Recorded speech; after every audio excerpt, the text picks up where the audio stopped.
The recent U.S. elections may be a hot topic in Lisbon, even though U.S. politics is not on the summit agendas. Now, I'm not recommending for every future president that they take a shellacking like I did last night.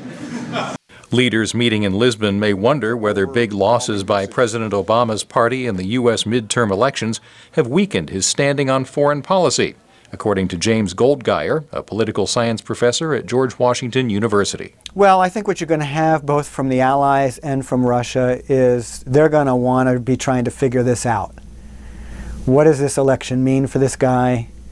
Can he accomplish the things that he's trying to accomplish? But Mr. Obama remains a strong leader on global issues, according to Michael O'Hanlon, a senior fellow at Washington's Brookings Institution. On the other hand, he's still commander-in-chief of the most powerful nation on earth. He's still generally reasonably popular abroad. And there's still a lot of work and a lot of activity overseas that requires a major assertive American role, or it just can't happen, including Afghanistan. The war in Afghanistan will be on NATO's agenda.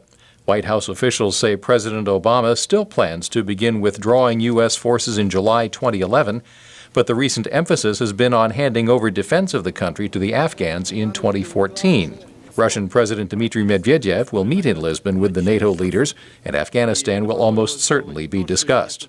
Michael O'Hanlon says Moscow is already helping NATO in many ways, such as allowing supplies to move through Russia and its Central Asian allies. This is a huge benefit, given that we have 140-some thousand ISAF forces now in Afghanistan, and also that we have complicated relations with Pakistan and don't want to depend entirely on them for logistics. Mr. Medvedev's participation in the NATO meetings will provide an opportunity to improve NATO-Russian relations, much like the recent reset in U.S.-Russian ties. Missile defense will be on the minds of Presidents Obama and Medvedev, as well as the other NATO leaders.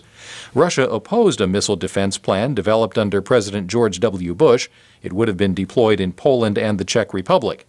The Obama administration has put forth a revised proposal to focus on the nuclear threat from Iran. James Goldgeier says Mr. Obama hopes his Russian counterpart will work with NATO on the issue. That would be a huge victory for President Obama, not just for his overall policy and not just for the NATO policy, but as a signal to Iran that Russia takes this threat seriously as well and wants to be part of missile defense. NATO leaders will discuss a new strategic concept to guide the alliance's mission.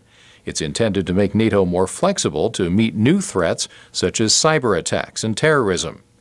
Before President Obama returns to Washington, he will also meet with European Union leaders on economic issues.